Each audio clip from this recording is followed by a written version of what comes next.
आज हम बात करेंगे बच्चों के संदर्भ में स्वास्थ्य की प्रमुख समस्याएं या चुनौतियां क्या हैं और मध्य प्रदेश सरकार या भारत सरकार के द्वारा बच्चों के स्वास्थ्य के समाधान के लिए कौन-कौन सी उपचारात्मक और निरोधात्मक स्वास्थ्य सुविधाएं या स्वास्थ्य सेवाएं बनाई गई हैं।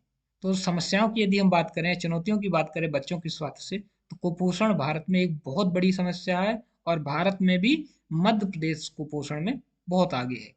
कुपोषण की वजह से बच्चों का शारीरिक और मानसिक दोनों प्रकार का विकास रुक जाता है और बच्चे कई बार पूरी उम्र के लिए रोगग्रस्त हो जाते हैं। इससे उनका जो बाकी जो भविष्य है, चाहे वो शिक्षा हो, चाहे वो स्वास्थ्य हो, पूरी तरह से प्रभावित हो जाता है। तो कुपोषण यानी बचपन से ही बच्चों की समस्या शुरू हो जाती है।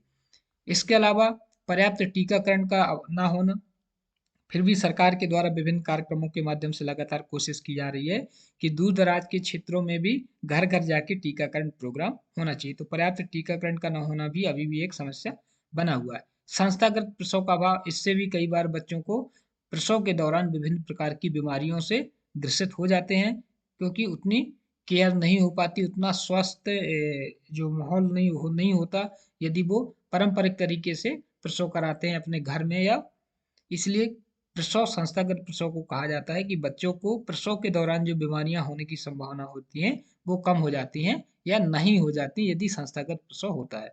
गर्भ धारण में कम समय अंतराल, कई बार आप ये देखा गया है जो पिछड़े या जागरूक माता पिता नहीं होते उनमें क्या होता है, एक से दूसरे बच्चे के बीच का जो गैप होता है वो बहुत कम होता है और जल्दी जल्दी बच्चों को जन्म देने का ये होता है कि बच्चों का सही से पालन पोषण नहीं हो पाता, माता का भी स्वास्थ्य खराब होने लगता है और बच्चों का भी शारीरिक और मानसिक विकास नहीं हो पाता। तो गर्भधारण में समय अंतराल कम होना भी बच्चों के लिए एक स्वास्थ्य समस्या के रूप में उभरा है।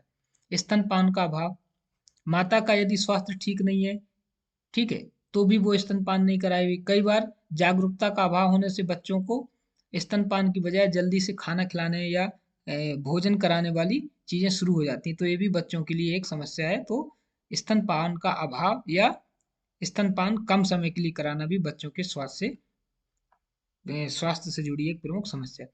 यदि बच्चों के स्वास्थ्य की प्रमुख समस्याओं की बात करें तो एक आप टीकाकरण बोल सकते हैं, एक संस्थागत प्रसव का अभाव और एक पोषण। तो पोषण यदि बेहतर हो जाएगा तो भी बहुत सारी समस्याओं का समाधान हो जाएगा। टीकाकरण यदि समय से हो जाएगा तो भी समाधान हो जाएगा और संस्थागत प्रसव होगा तो प्रसव के दौरान होने वाली जो समस्याएं हैं उनसे भी बचा जा सकेगा। तो शिशु स्वास्थ्य में ये तीन जो पिलर हैं, टीकाकरण, संस्थागत प्रसव और पोषण, ये बहुत महत्वपूर्ण है और इनको ध्यान में रखना होगा। अब यदि हम बात करें कि शिशु से संबंधित निरोधात्मक कार्यक्रम, फिर मैं वही बोलूंगा कि ये उपचारात्मक और निरोधात्मक कार्यक्रम क्या होते हैं, इनको आप देखिए, इसके पहले के लेसन में जो मैंने बताया है उससे आपको समझ में आ जाएगा। तो निरोधात्मक कार्यक्रम की हम सबसे पहले बात करते हैं।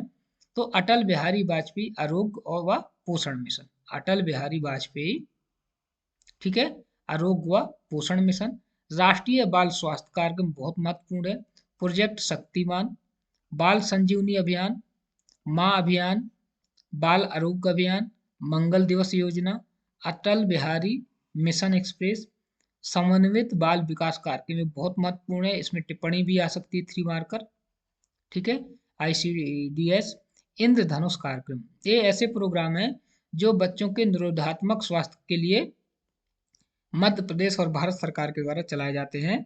तो इंद्रधनुष कार्यक्रम आपको याद रखना बहुत महत्वपूर्ण है और समन्वित बाल विकास कार्यक्रम, इसके अलावा जो भी आप याद रख सकते हो, माँ अभियान, प्रोजेक्ट शक्तिमान, बाल संजीवनी अभियान, मंगल दिवस योजना, ये सब महत्वपूर्ण है।